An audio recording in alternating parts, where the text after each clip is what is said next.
Yeah, go ahead, please, go ahead. I'm sorry. Was there somebody else? No, nobody else. Go ahead. Okay. Yeah, there was a question on the app. Someone asked, what do we say when do we say the blessing if the city one lives in is connected to other cities?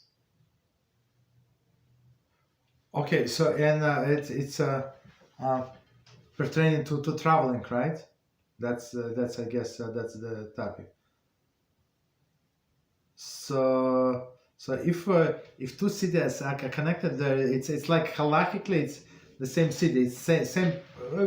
We don't care about these names of the places. It's for us. It's the same inhabited area.